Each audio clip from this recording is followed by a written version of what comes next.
As we move on now to look at Tuesday's primaries, Liz Cheney, Trump's chief House Republican foe, has lost her primary in Wyoming. She addressed supporters Tuesday night in Jackson, Wyoming. 2 years ago, I won this primary with 73% of the vote. I could easily have done the same again. The path was clear. But it would have required that I go along with President Trump's lie about the 2020 election. It would have required that I enable his ongoing efforts to unravel our democratic system and attack the foundations of our republic. That was a path I could not and would not take. Congressmember Liz Cheney was defeated by the Trump-backed candidate Harriet Hageman, who in 2016 said Trump would repel voters and called him racist and xenophobic. She addressed her supporters Tuesday. But I did not do this on my own. Obviously, we're all very grateful to President Trump, who recognizes that Wyoming has only one congressional representative, and we have to make it count. His clear and unwavering support from the very beginning propelled us to victory tonight. Meanwhile, Alaskan Republican Senator Lisa Murkowski and her fellow Republican rival Kelly Tshibaka, who was endorsed by Trump, have both advanced to November's general election in Alaska. For more, we go to John Nichols, Nation's national affairs correspondent, whose latest piece is headlined, "I hope Liz Cheney wins, but I couldn't vote for her." Welcome back to Democracy Now! Well, she did not win. In fact, John Nichols, she was trounced. Yes, the vice chair of the January 6th committee investigating the attack on the U.S. Capitol lost by something like, I think Hageman got 2/3 of the vote, one of the biggest trouncings in U.S. history in a primary. If you can talk about the significance of this and what this says about the Republican Party. Well, Amy, thanks for having me. And yes, it was an absolute wipeout. In fact, when all the votes are counted, it looks like there's a very good chance that Harriet Hageman will defeat Liz Cheney by almost 40%, something in the range of a 66 to 28 break. So Cheney really struggled even to get a quarter of the vote in Wyoming, a state where, as she noted, she won by wide margins in the past.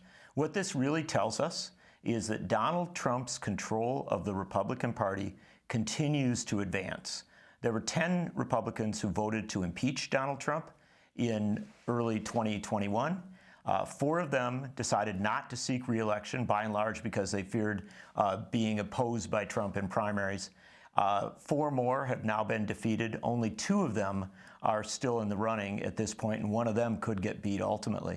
So we've ended up in a situation where you've got a clear signal. Standing up to Donald Trump in the Republican Party, by and large, leads to your defeat. It's not always guaranteed. There will be exceptions, but those really are the exceptions to the rule. And as we head toward the November elections, this clear message is that this is Donald Trump's Republican Party. I want to go back to Liz Cheney's concession speech Tuesday night. The great and original champion of our party, Abraham Lincoln, was defeated in elections for the Senate and the House before he won the most important election of all. So there you have it. She's talking about Abraham Lincoln losing a House race like her, losing a Senate race, and then going on to become president. Is she telling us something, John Nichols, about what her plans are for the future? Of course she is. I've covered the Cheneys for a very long time, and Liz Cheney before she came to Congress. The fact of the matter is she's incredibly ambitious. She is ambitious for power. She wants to be a leading figure in our politics, just as her father did before her, Dick Cheney. And so what she's talking about there is, first and foremost, maintaining her public profile. And she'll do that with the January 6th committee, where, frankly, she's done some very good work. But beyond that, I think she is signaling an openness to running for president of the United States. Not announcing her candidacy, but certainly suggesting that she wouldn't mind if people talked about it, as we are right now, and that she might do so in Republican primaries. She made a visit to New Hampshire not that long ago, or that she might do so as an independent. The bottom line is that Liz Cheney is not somebody who's going to walk away from politics. But the other thing to remember is that Liz Cheney is every bit as right-wing as Donald Trump, perhaps even a little more right-wing than him on some issues. And so people should be very cautious about imagining that she would seek office in the future as some sort of moderate Republican or something like that. That's not who she is. She has been good on standing up to Trump on these democracy issues, but the bottom line is she is an extreme right-wing conservative. And then we go to Alaska. If you first can talk about ranked choice voting, the way the media covers it is you just got to be patient because Alaska, it takes forever for the results to come in. But explain the significance of it and why it might have saved Lisa Murkowski as she moves forward to the elections, the senator who I think Trump said he perhaps despised the most. You're exactly right, Amy. In fact, if Donald Trump had a list of people he wanted to get rid of in this year's elections, Liz Cheney would definitely have topped it, but Lisa Murkowski would have been very, very high on that list. And so Lisa Murkowski, who has opposed Trump on a number of issues, is still a moderate to conservative Republican, was facing a Trump-backed candidate. But because of ranked choice voting, a system that allows multiple candidates to be on the ballot, lets voters rank them 1 through 4 in the case of Alaska, or down the list, then the votes can be redistributed upwards. And so that's what will happen in November.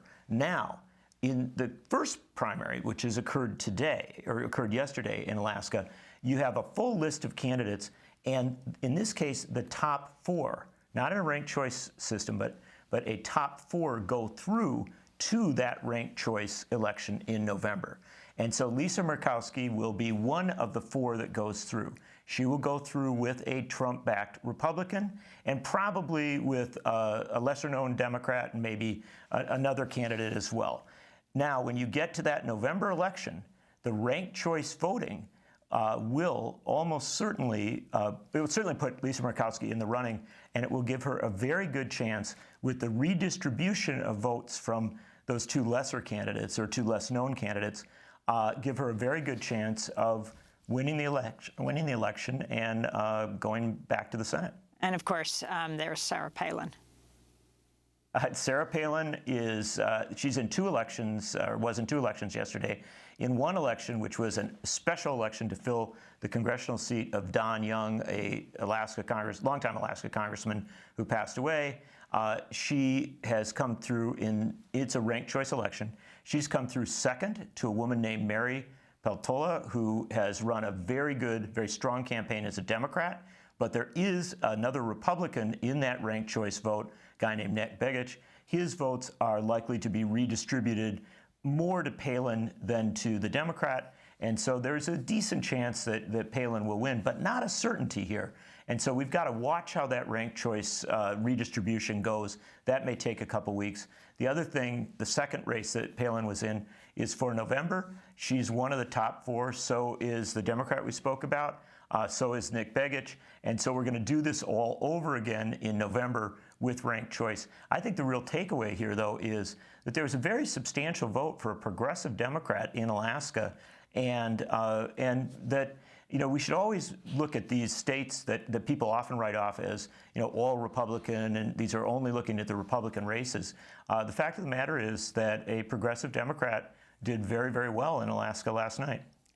John Nichols, very quickly go across the country to Pennsylvania, the Senate race that could determine the balance of the Senate, Mehmet Oz versus Fetterman, who just survived a very serious health challenge. So you have the cardiologist versus the heart patient. He has been mocked, that is Mehmet Oz, for going into a grocery store, naming it wrong, and talking about he was getting ingredients for crudité for his wife. It's an incredible race. Look, the bottom line is this. John Fetterman, who has had some health challenges, is back on the trail. He had a huge rally the other day in Erie where they opened up with AC/DC's Back in Black blaring and the crowd cheering.